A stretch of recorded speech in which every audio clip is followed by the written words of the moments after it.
திருச்சி கிழக்கு தொகுதி. நான் திருச்சி கிழக்குல நிக்கணும்னா நான் முதல்ல அரசியலுக்கு வரணும். பணம் கொடுத்தாதான் ஓட்டு போடுவாங்க, ஜாதி இருக்கு, மதம் இருக்கு, புது ஆளுங்களை வர விட மாட்டாங்க, ஜெயிக்க முடியாது, இதெல்லாம் சொன்னல. நண்பர் ஜெயிச்சிட்டார் பத்தியாமா. அந்த ஒரே ஒரு முகத்துக்காக ஓட்டு போட்டிருக்காங்க. நம்பிக்கையான ஆள் வந்தா போடுவாங்கம்மா, நல்லவங்கலாம் வரலாமா, புரிஞ்சுக்கம்மா, என்ன விடுமா, இப்ப என்னம்மா சொல்ற அப்படின்னு கேட்டேன். முதல் முறையா எங்க அம்மா முகத்துல ஒரு சிரிப்பை பார்த்தேன். ஆமாங்கண்ணா, அந்த புள்ள எல்லாத்தையும் மாத்திடுச்சு, இவ்வளவு பெரிய வெற்றி அடி வரணும்னு நான் எதிர்பார்க்கலப்பா. ஒரு நல்ல மனுஷன் வந்து பண்ணணும்னு நினைச்சா அது முடியுங்கண்ணான்ற நம்பிக்கை எனக்கு வந்திருக்குப்பா அப்படின்னு அம்மா சொன்னான். அப்ப என்ன போயிடலாமா, ஓகேவா அப்படின்னு கேட்டேன்.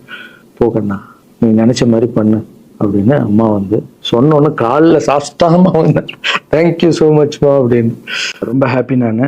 அம்மா ஓகே சொல்லிட்டாங்க அரசியலுக்கு வர்றதுக்கு. இப்போ நான் தாய்க்கு நிகரான்னு நினைக்கிறேன். என் ரசிகர்கள் கேட்குறேன், நான் அரசியலுக்கு வரலாமா? இதை பார்த்துட்டு இருக்கிறவங்களுக்கு, இந்த மக்களை கேட்குறேன், நான் அரசியலுக்கு வரலாமா? அந்த தகுதி எனக்கு இருக்கா? நீங்களும் சொல்லுங்கள்.